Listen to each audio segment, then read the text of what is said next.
Buonasera a tutti, ringrazio anch'io l'Ordine e il Collegio per l'invito e spero di portare un contributo per iniziare a fare chiarezza su quelle che sono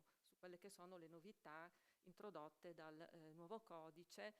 che entrerà in vigore, almeno in teoria, il 1° luglio del 2023. Io ho partecipato, come anticipava l'ingegner Carraro, nei tavoli interregionali dove si è discusso in cabina di regia soprattutto del tema della qualificazione delle stazioni appaltanti, che è uno dei temi cruciali del nuovo codice appalti e anche delle riforme abilitanti del PNRR per quel che riguarda la contrattualistica pubblica. Processo che si è svolto all'interno della cabina di regia e che poi si è sfociato nella disciplina riconfluita nel testo del codice dei contratti, e ho partecipato anche ai tavoli tecnici interregionali che appunto hanno esaminato lo schema di codice e ha svolto l'istruttoria preordinata al parere della conferenza unificata che è stato acquisito il 26 gennaio. Quindi per illustrare le novità di sistema del nuovo codice è necessario un po' capire da dove si parte, perché non si può capire dove si arriva se non attraverso la definizione di quello che è il contesto di riferimento. Qual è quindi la genesi del nuovo codice dei contratti? I grandi processi di riforma che hanno interessato il codice dei contratti hanno sempre coinciso con il recepimento delle nuove direttive appalti, quindi legge Merloni, direttive del 93, codice dei contratti 163, direttive appalti del 2014 e il decreto legislativo 50 è stato quindi approvato in occasione del recepimento delle direttive appalti e concessioni del 2014, quindi la direttiva appalti nei settori ordinari, la direttiva appalti nei settori speciali e la direttiva concessioni. Ecco dunque che ricordo come in occasione dei processi di riforma si faccia sempre riferimento al cosiddetto divieto di gold plating, cioè di introdurre livelli di regolazione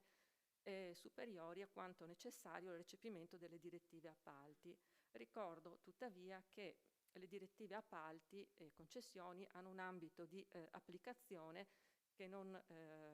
include tutta la materia della contrattualistica pubblica. Dal punto di vista degli importi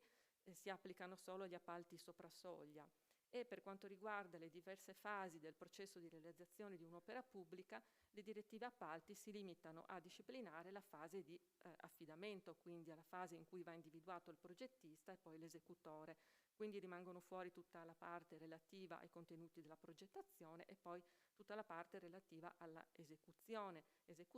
che è considerata dal legislatore europeo solo per quanto riguarda il subappalto e per quanto riguarda le modifiche contrattuali. Ecco perché è impossibile attuare in termini rigorosi il principio del gold plating, proprio perché dobbiamo anche disciplinare il sottosoglia e tutte le fasi del processo di realizzazione di un'opera pubblica non regolate dalle direttive appalti e concessioni.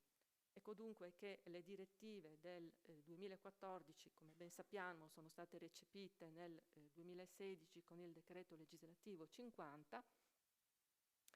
e dunque rispetto al decreto legislativo 50, quando nasce l'idea di approvare un nuovo codice in sostituzione del del codice del 2016, questa idea nasce già nel 2018. Ricordo infatti che la bozza di disegno di legge trasmessa il 3 dicembre, recante deleghe per le semplificazioni, i riassetti normativi e le codificazioni di settore, conteneva all'articolo 7 la delega per il riassetto della materia dei contratti pubblici. Quindi già all'indomani dell'entrata in vigore del codice del 2016 si è iniziato a ipotizzare una sua riscrittura. In realtà l'idea di riscrivere il codice inizia a prendere corpo in maniera concreta con il PNRR, quindi in seguito alla crisi pandemica che ha indotto sia le istituzioni europee sia il legislatore nazionale a introdurre delle misure intese a supportare la ripresa dell'economia nazionale. Ecco dunque che all'interno del PNRR, nell'allegato riveduto dalla decisione di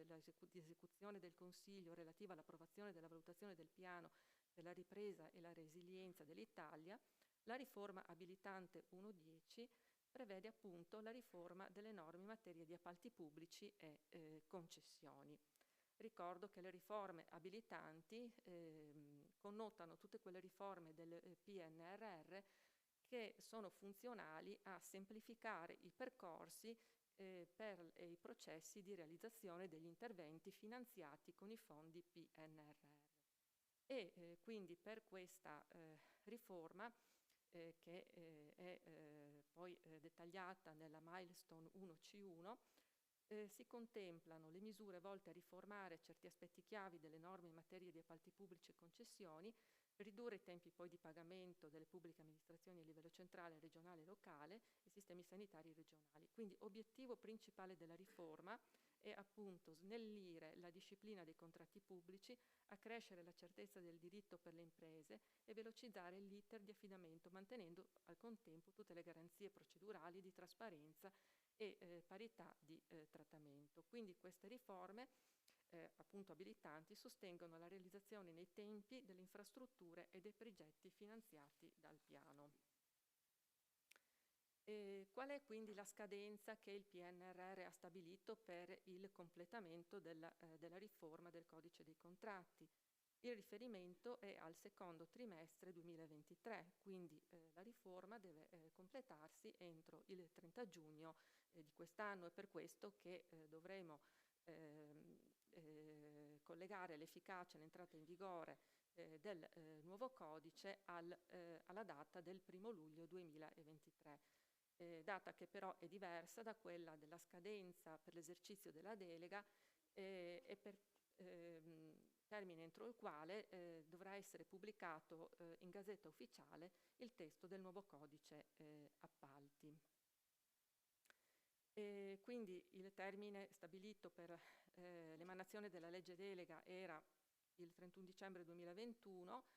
e ricordo che il PNRR, oltre a fissare le scadenze, i tratti diciamo e gli obiettivi della riforma, ha anche enucleato in maniera abbastanza dettagliata i più importanti principi e criteri direttivi della delega legislativa e quindi tutto sommato in questo caso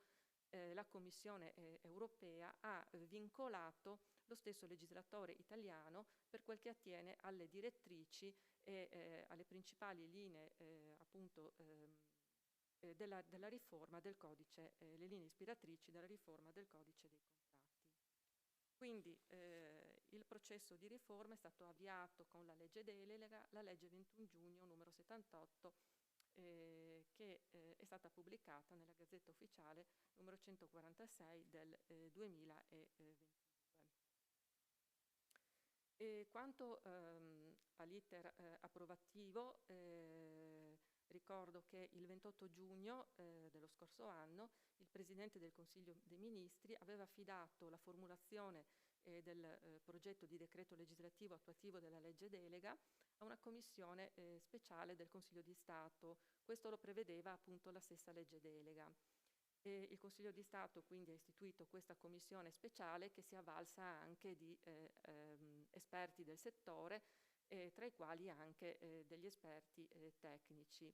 Il fatto che la redazione del testo sia stata affidata al Consiglio di Stato ha quindi ha avuto anche l'ulteriore diciamo, vantaggio di non rendere necessario l'acquisizione del parere del Consiglio di Stato sullo schema di decreto. Il 16 dicembre poi il Consiglio dei Ministri ha approvato la preliminare deliberazione di adozione del codice dei contratti, che è il testo oggi in esame.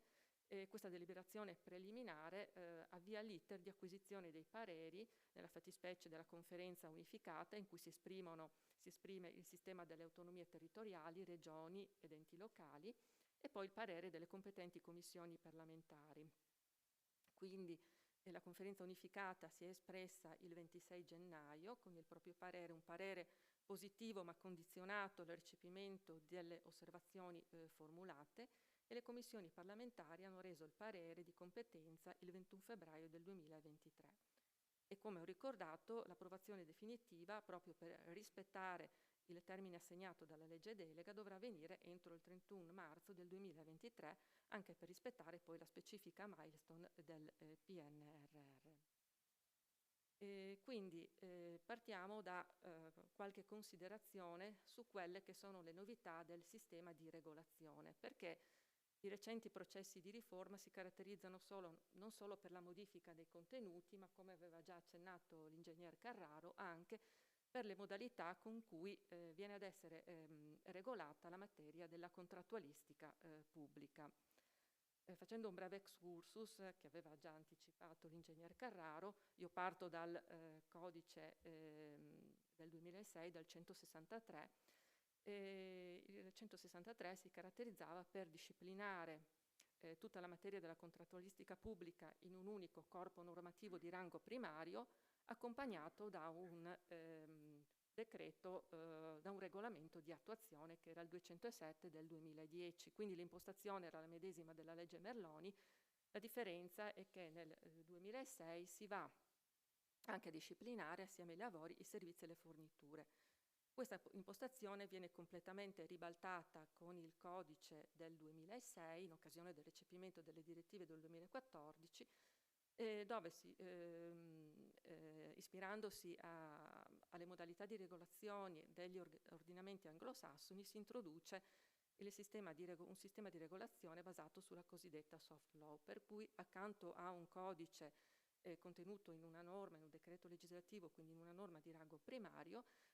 coesistono una pluralità di provvedimenti attuativi, tra i quali hanno assunto la parte preponderante le linee guida di ANAC, unitamente ad alcuni regolamenti ministeriali, ad alcuni regolamenti governativi.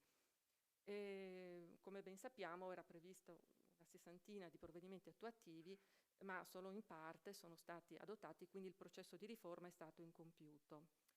Tuttavia nel 2019 il legislatore, assistiamo a una parziale retromarcia del legislatore, il quale ha inteso ritornare al regolamento unico, e quindi con il decreto sblocca cantieri viene reintrodotto il regolamento unico, che avrebbe dovuto sostituire buona parte delle linee guida ANAC, ma il regolamento unico, come ben sappiamo, non è mai entrato in vigore, e come ben sappiamo non è mai stata adottata la disciplina di dettaglio sui contenuti della progettazione, così come definita nel nel decreto legislativo 50. Vediamo invece qual è l'impianto del nuovo codice. Il nuovo codice si disallinea sia al codice del 2006 sia al codice del 2016. Com'è strutturato? Il nuovo codice quindi si compone di un articolato, degli allegati al codice e di una relazione. Quindi lo schema definitivo di codice, quello adottato il 16 dicembre, presenta un numero di articoli, 229, analogo a quelli del codice vigente, che sono 220, cui si aggiungono quelli poi inseriti successivamente, ad esempio il 113 bis, ma ne riduce di molto i commi, riduce di quasi un terzo le parole e i caratteri utilizzati, e con i suoi allegati, secondo quanto riferisce il Consiglio di Stato nella relazione, abbatte in modo rilevante il numero di norme e linee guida di attuazione. Quindi, per chi lo ha già letto, effettivamente il corpo normativo del nuovo codice è molto più scorrevole, di agevole lettura, anche se a volte ci si incaglia in qualche comma di difficile comprensione, e auspichiamo che in fase di stesura definitiva, di drafting, vengano superate anche le difficoltà lessicali. Gli allegati sono invece 36 e molti, come dice il Consiglio di Stato, sono di poche pagine, anzi di poche righe. Si tratta quindi di un numero comunque contenuto, se si considera che le 3 direttive hanno in totale 47 annessi, quindi 47 allegati. Quindi diciamo che la vera novità del nuovo codice dal punto di vista del sistema di regolazione risiede proprio nei contenuti degli allegati. Perché? Perché gli allegati andranno a sostituire ogni altra fonte attuativa. Quindi vanno a sostituire gli allegati al decreto legislativo 50,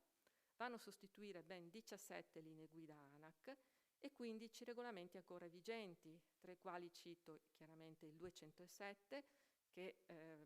come ben sappiamo in via transitoria è rimasto ancora in vigore in molte sue parti, tra le quali la disciplina del collaudo, la disciplina della progettazione, il decreto ministeriale relativo alla programmazione dei lavori pubblici, dei servizi e forniture, il decreto 49 del 2018 e quello sui contratti del Ministero della Difesa, per fare solo alcuni esempi. Ecco dunque che il nuovo codice contiene, quindi si prefigge l'obiettivo di dettare l'intera disciplina di rango primario e anche la disciplina esecutiva ed attuativa della contrattualistica pubblica.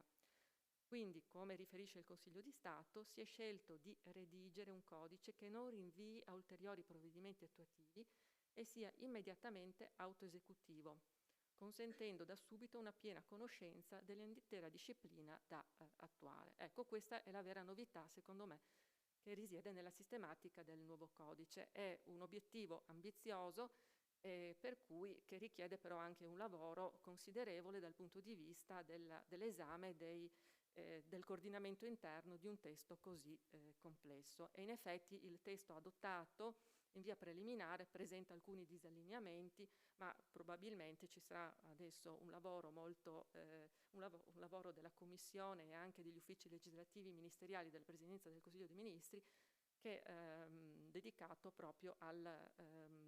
superamento dei difetti di coordinamento interno del testo. E gli allegati poi si contraddistinguono per un ulteriore aspetto, che è quello della delegificazione, cioè questi allegati sono approvati con una fonte di rango legislativo, che è un decreto legislativo, però sono destinati ad essere modificati con atti con fonti di natura regolamentare, fonti di rango secondario, vale a dire con regolamenti governativi di PCM oppure con regolamenti ministeriali. Questo quindi consentirà una modifica attraverso una modifica, integrazione o sostituzione degli allegati con un procedimento quindi più snello rispetto a quello che richiede una modifica legislativa che deve passare attraverso una legge, un decreto legge o una legge delega e un decreto legislativo. Quindi dal punto di vista, ecco, continuando con gli allegati, qual è il contenuto degli allegati? Alcuni ripropongono i contenuti tipici degli allegati al codice o in precedenza alla legge Merloni, per cui si contengono le informazioni che devono riportare i bandi, gli avvisi o la definizione delle specifiche tecniche. Altri, come conseguenza dell'alleggerimento dell'articolato del corpo normativo, in questi altri allegati è stata trasposta una parte della disciplina originariamente contenuta nel corpo normativo. Altri ancora contengono le disposizioni di esecuzione e attuazione delle disposizioni presenti nell'articolato, assorbendo la previgente disciplina esecutiva, come tutta la disciplina relativa al sottosoglia, compiti e requisiti del responsabile unico del procedimento, in tema di direzione lavori o di direzione dell'esecuzione del contratto, la disciplina esecutiva sulla programmazione, oppure viene dettata ex novo la relativa disciplina esecutiva come per la progettazione e l'attività di collaudo che, come dicevo, trovava la propria fonte di regolazione ancora nel 207 del 2010. Ecco, teniamo presente un ulteriore aspetto nel momento in cui dobbiamo andare a ricostruire il quadro normativo di riferimento. In conseguenza di questo alleggerimento in termini quantitativi del corpo normativo, in vari casi il codice rinvia direttamente a talune disposizioni delle direttive europee appalti e concessioni. Quindi dobbiamo tenere sotto mano anche le direttive europee, come ad esempio in materia di concorsi di progettazione. Si tratta di quelle disposizioni che vengono recepite letteralmente all'interno del codice, per cui la scelta, in questo caso del Consiglio di Stato, è stata quella di dire andatevi a vedere quanto dicono le direttive appalti e concessioni. Questo vale ad esempio appunto sia per quel che riguarda alcune disposizioni dell'articolato, delle direttive, e in alcuni casi il rinvio è agli allegati alle direttive. Ecco, anche la relazione assume una propria rilevanza all'interno di questo nuovo sistema di regolazione, perché viene definita come un materiale della legge che si propone come un vero e proprio manuale operativo per l'uso del nuovo codice, assorbendo anche la funzione di indirizzo attuativo sinora rivestita dalle linee guida ANAC non vincolanti. Quindi nel applicare la nuova normativa è necessario tenere sotto mano anche la relazione, perché assume questa funzione di dare indicazioni operative o di chiarire alcuni precetti contenuti nel nuovo codice. Che fine fanno le linee guida ANAC? Chiaramente scompaiono le linee guida, del tutto le linee guida vincolanti. Ma noi siamo abituati a conoscere già a partire dalla legge Marloni le cosiddette determinazioni e poi le linee guida ANAC non vincolanti con cui l'autorità nazionale anticorruzione interviene per approfondire, fornire indicazioni applicative su diversi aspetti della materia. Quindi interviene di propria iniziativa laddove lo ritiene opportuno. L'articolo 222,2 dello schema di codice quindi demanda ad ANAC il compito appunto di adottare bandi tipo, contratti tipo, capitolati tipo e altri atti amministrativi generali. Quindi è probabile che ANAC continui a esercitare questa funzione attraverso appunto l'adozione di atti amministrativi generali. In questa fase potrebbero tornare ancora utili, per quel che interessa il mondo dei servizi attinenti all'ingegneria e all'architettura, le linee guida numero 1, posto che né nel nuovo codice, né nel corpo del nuovo codice, né nei suoi allegati troviamo i requisiti di partecipazione per gli affidatari di servizi appunto attinenti all'architettura e all'ingegneria, che troviamo ancora declinati nelle linee guida ANAC numero 1. Così come non troviamo nel nuovo codice nessuna indicazione relativamente alle metodologie di attribuzione dei punteggi per quel che riguarda il criterio dell'offerta economicamente vantaggiosa basata sul miglior rapporto qualità-prezzo. Ecco che dunque ancora le linee guida ANAC già adottate potrebbero tornare ancora utili anche in costanza del nuovo codice. Ecco, per quel che riguarda i requisiti speciali dei servizi di progettazione, probabilmente verranno dettati nel regolamento che andrà a modificare l'allegato relativo alla qualificazione degli operatori economici, perché il nuovo codice cosa prevede? Prevede che venga istituito un sistema di qualificazione anche per i servizi e per le forniture. Quindi possiamo parlare virtualmente di un codice a schede mobili, dove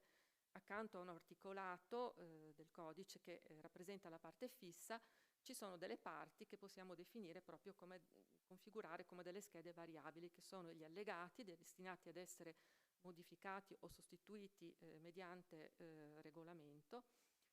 disposizioni o allegati alle direttive appalti, concessioni cui il codice rinvia, poi quindi abbiamo la relazione all'articolato e ulteriori provvedimenti applicativi, perché ci sono dei provvedimenti gestionali che sono previsti all'interno del codice, ad esempio i provvedimenti con cui ANAC dovrà istituire e gestire l'anagrafe degli operatori economici, l'elenco delle stazioni appaltanti qualificate e via dicendo. Quindi non mancheranno dei provvedimenti attuativi, ma sono provvedimenti di natura più gestionale che di regolazione. Per quel che riguarda i contenuti, vediamo quali sono le principali novità di sistema. In primo luogo vediamo che nel nuovo codice vengono recepite e consolidate alcune delle misure di semplificazione che sono state introdotte con i decreti semplificazione del 2020 e del 2021. In primo luogo perché quel che riguarda la disciplina del sottosoglia, per quel che riguarda la nomina del collegio consultivo tecnico, che diviene obbligatoria, oltre che per gli appalti di lavori sopra soglia, anche per servizi e forniture di importo superiore a 1 milione di euro, e qui però non c'è nessuna innovazione riguardo alla composizione del collegio consultivo tecnico, perché si fa sempre riferimento alle 4 professionalità, ingegneri, architetti, giuristi ed economisti, ma se noi parliamo anche di collegio consultivo tecnico per servizi e forniture, dovremmo anche pensare alle professionalità collegate all'oggetto delle diverse prestazioni. Questo, ecco, è forse un limite, è uno dei primi difetti di coordinamento che si possono riscontrare all'interno del nuovo codice. Viene poi anche consolidata la disciplina volta a promuovere la parità di genere, che sappiamo contraddistinguere gli appalti PNRR, ma ora assume una valenza generale e trova applicazione per tutte le tipologie di appalti. Anche qui troviamo però un difetto di coordinamento, perché il ricorso, l'applicazione delle misure sulla parità di genere nel corpo del codice è prevista come facoltativa, mentre è prevista come obbligatoria nell'allegato, quindi auspichiamo che anche su questo aspetto intervenga nel testo definitivo venga eliminato questo difetto di coordinamento. Un ulteriore aspetto che è stato codificato, si è consolidato nel nuovo codice, riguarda l'indicazione di termini per la conclusione delle procedure di affidamento, termini che sono differenziati in base alla procedura, affidamento diretto piuttosto che negoziata, oppure procedura aperta o procedura ristretta. Ecco, un'altra caratteristica del nuovo codice è quello di dedicare tutta una parte generale ai principi che non sono principi di carattere generale, ma che sono principi specifici che sono una declinazione dei principi generali, ma che caratterizzano appunto il sistema di regolazione degli appalti pubblici. Qual è l'obiettivo dell'introduzione quindi di una parte interamente dedicata ai principi? È quella di ampliare la discrezionalità delle stazioni appaltanti, cioè di valorizzare la più ampia libertà di iniziativa e di autoresponsabilità delle stazioni appaltanti, valorizzandone autonomia e discrezionalità sia amministrativa che tecnica, in un settore in cui spesso la presenza di una disciplina rigida e dettagliata ha creato incertezze, ritardi e inefficienze. E quindi lo scopo è fornire una più puntuale base normativa anche a una serie di principi precettivi dotati di immediata valenza operativa. Quindi, come dicevo, l'obiettivo è accentuare e incoraggiare lo spazio valutativo e i poteri di iniziativa delle stazioni appaltanti e anche superare la cosiddetto sciopero della firma, oppure la cosiddetta burocrazia difensiva, cioè il timore di poter porre in essere degli atti che poi vanno incontro alla responsabilità per danno erariale. I principi poi hanno l'ulteriore funzione di fornire i criteri di interpretazione delle norme del codice, cioè laddove la norma non è chiara, i principi nucleati nei primi 3 articoli del codice hanno la funzione di orientare ed individuare l'interpretazione corretta della norma nella sua fase applicativa. Uno tra i principi innovativi è il principio del risultato, il cui scopo è far sì che l'affidamento avvenga e la sua esecuzione avvenga con la massima tempestività e con il miglior rapporto possibile tra qualità e prezzo, sempre nel rispetto dei principi di legalità, trasparenza e concorrenza qui espressamente richiamati. Quindi il principio del risultato costituisce declinazione del principio costituzionale di buon andamento e criterio prioritario per l'esercizio del potere discrezionale. Quindi laddove non si opera per automatismi, il primo criterio che deve orientare le scelte della stazione appaltante è proprio il principio del risultato in termini di tempestività nel raggiungimento dei risultati. Vi è poi il principio della fiducia che investe sia la stazione appaltante che l'operatore economico e quindi rappresenta poi una declinazione che va a perimetrare quella che è la responsabilità del funzionario del RUP, del funzionario della stazione appaltante, ma che riguarda anche le possibili pretese risarcitorie dell'operatore economico. Per cui il principio della fiducia serve appunto a valorizzare l'iniziativa e l'autonomia decisionale dei funzionari pubblici, con particolare riferimento alle valutazioni e alle scelte per l'acquisizione e l'esecuzione delle prestazioni secondo il principio del risultato. Quindi il principio della fiducia si ricollega al principio del risultato e vale a perimetrare, diciamo, la responsabilità del pubblico funzionario, per cui costituisce colpa grave esclusivamente la violazione di norme di diritto e degli autovincoli amministrativi, nonché la palese violazione di regole di prudenza, perizia e diligenza e l'omissione delle cautele, verifiche ed informazioni preventive normalmente richieste nell'attività. Ecco, il tema degli autovincoli che si pone l'amministrazione può porre, diciamo, qualche problematicità nel momento in cui io vado a revocare l'autovincolo perché reputato illegittimo. In ogni caso, al momento questa è la formulazione della norma. Un altro tra i principi che connotano appunto il nuovo codice degli appalti è il principio di buona fede e di tutela dell'affidamento, che interessa, che investe anche l'operato dell'operatore economico. In che termini? Se l'operatore viene revocato un provvedimento di aggiudicazione per un vizio di legittimità, l'operatore economico a favore del quale era stato adottato il provvedimento non può avanzare alcuna pretesa risarcitoria se il vizio di legittimità era agevolmente rilevabile. Ecco quindi che anche gli operatori economici, allorquando partecipano a una procedura di affidamento e sono destinatari di un provvedimento di aggiudicazione, laddove evidenzino, rilevino un vizio di legittimità, devono farlo presente alla stazione appaltante o quantomeno, se poi in qualche modo non lo evidenziano o non lo fanno presente alla stazione appaltante, non hanno poi la possibilità di ottenere una pretesa risarcitoria se poi il provvedimento viene annullato a seguito di ricorso.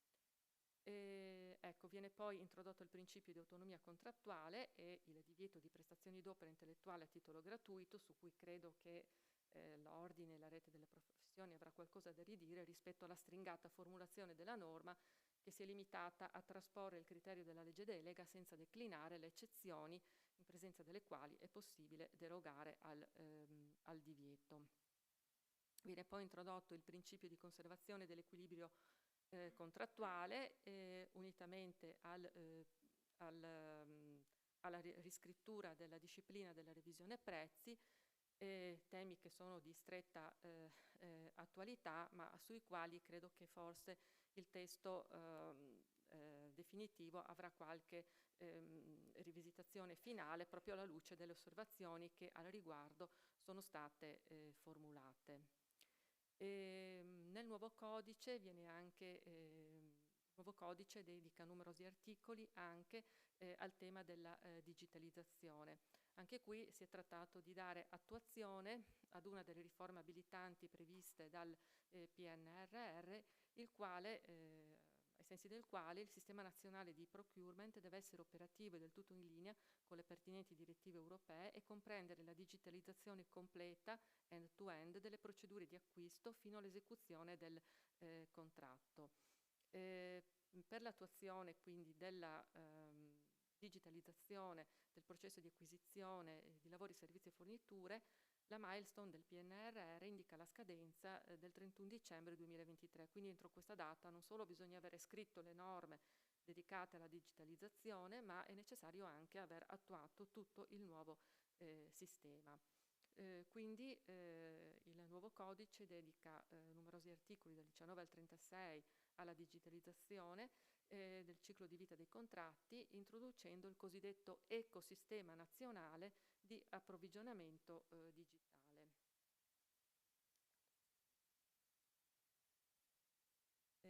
Quali sono, diciamo, le banche dati che fanno parte di questo sistema di questo nuovo ecosistema? La banca dati nazionale dei contratti pubblici, che già conosciamo, il fascicolo virtuale dell'operatore economico, che già conosciamo, che diciamo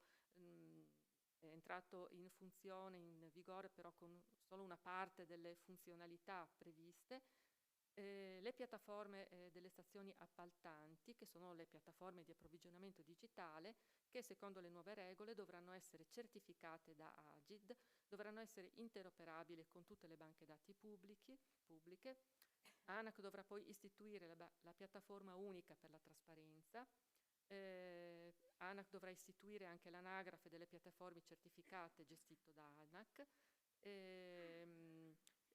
Inoltre ANAC dovrà istituire anche l'anagrafe degli operatori economici partecipanti alle gare d'appalto, quindi tutti gli operatori economici, incluse le libere professioni, tutti gli operatori economici dei servizi tecnici dovranno, per poter partecipare alle gare d'appalto, dovranno quindi iscriversi a questa anagrafe che sarà gestita da ANAC. Altre novità di rilievo dal lato stazioni appaltanti riguarderanno la figura del responsabile unico del procedimento, che non si chiamerà più così, ma si chiamerà responsabile unico di progetto. Quindi viene definitivamente, diciamo, c'è una soluzione di continuità rispetto alla impostazione previgente, per cui il RUP non è più una figura che nasce, che deriva dalla 241, ma si prende atto che effettivamente il processo di realizzazione di un'opera pubblica non è un procedimento, ma è un processo, un progetto, un intervento che si compone di varie fasi. Tant'è vero che si prevede la possibilità poi di scomporre, diciamo, la figura del RUP in due figure denominate responsabili di fase, uno per la fase di programmazione, progettazione ed esecuzione e uno per la fase di affidamento. E quindi il responsabile unico di progetto in questo caso svolgerà un mero ruolo di vigilanza, coordinamento e di indirizzo. Diciamo che da questo punto di vista la vecchia legge 27 era forse più avanti, perché già prevedeva uno schema di questo tipo, con la figura del coordinatore unico dell'intervento, la scomposizione poi del processo in più fasi, a ciascuna delle quali preporre un diverso responsabile del procedimento. Un altro tema su cui interviene il codice dei contratti, che va a realizzare una delle riforme abilitanti previste del PNRR, è il completamento della riforma che riguarda la qualificazione delle stazioni appaltanti. Cosa significa qualificazione delle stazioni appaltanti? Significa che non tutte le amministrazioni potranno svolgere le funzioni di pubblica committenza, ma solo quelle che otterranno un attestato di qualificazione da ANAC e verranno inserite nell'elenco delle stazioni appaltanti qualificate. Il tema della qualificazione era già presente nel codice del 2016, ma non sono mai stati adottati i provvedimenti attuativi. Per il perfezionamento di questa riforma, il PNRR prevedeva come scadenza il 31 dicembre 2021, ma nel mese di dicembre del 2021 non c'era ancora traccia dei provvedimenti attuativi previsti dal 50, e quindi tra l'ANAC e la Presidenza del Consiglio dei Ministri è stato sottoscritto un protocollo d'intesa col quale ANAC era stata incaricata di avviare un processo sperimentale di qualificazione, che poi è sfociato nelle linee guida ANAC numero 441 del 28 settembre 2022, che ora sono richiamate dal nuovo codice e che andranno ad integrare il sistema di qualificazione delle stazioni appaltanti. E quindi in questo caso ci troviamo di fronte ad un provvedimento attuativo che precede la norma di rango primario cui viene data attuazione.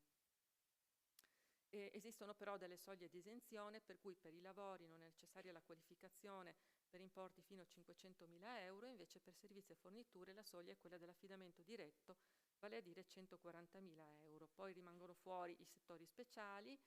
e rimangono fuori anche le adesioni alle convenzioni Consip e agli altri accordi quadro delle centrali di committenza.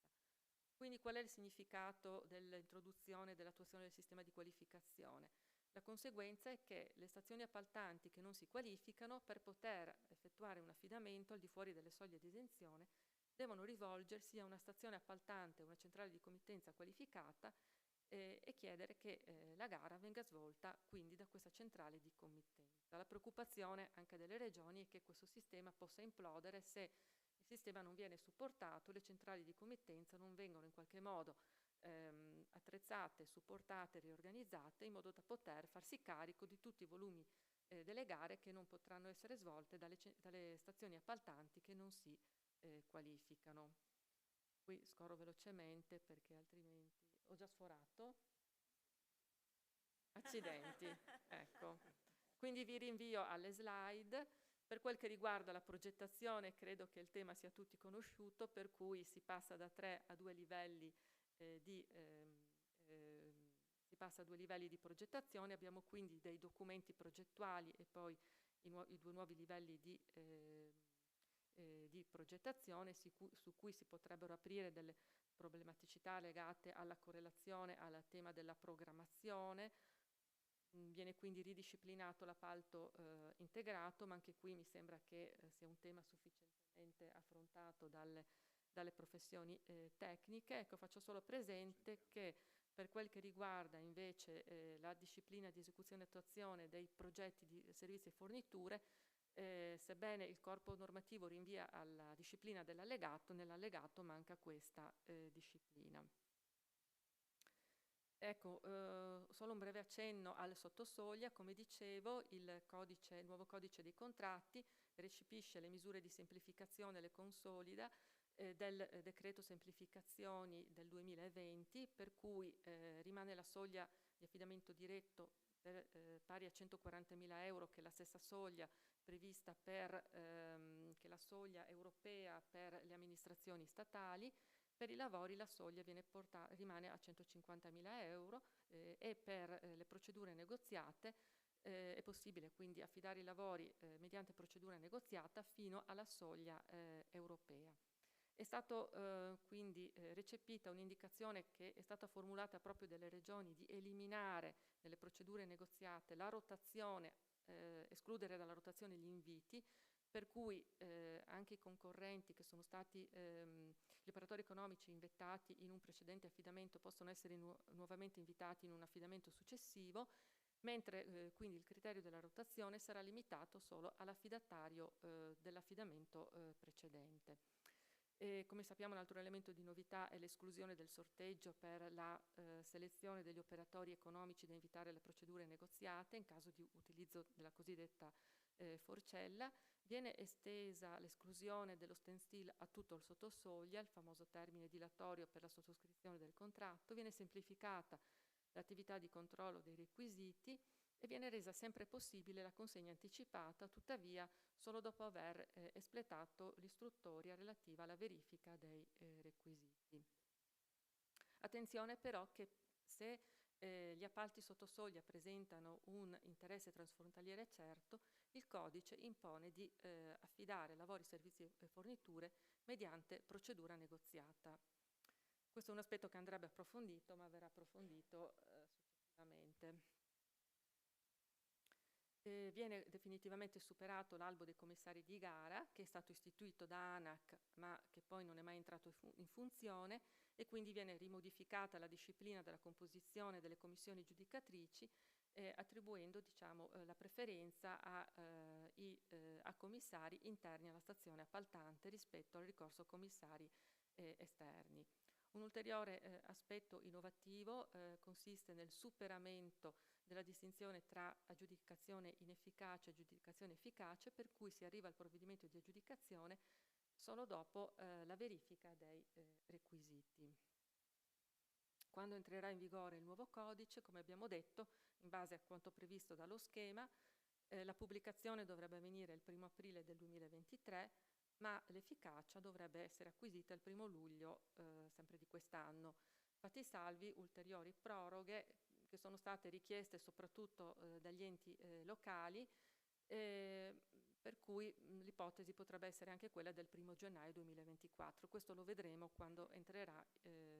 sarà pubblicato in Gazzetta il nuovo codice. Ecco, con questo avrei concluso e vi ringrazio per l'attenzione.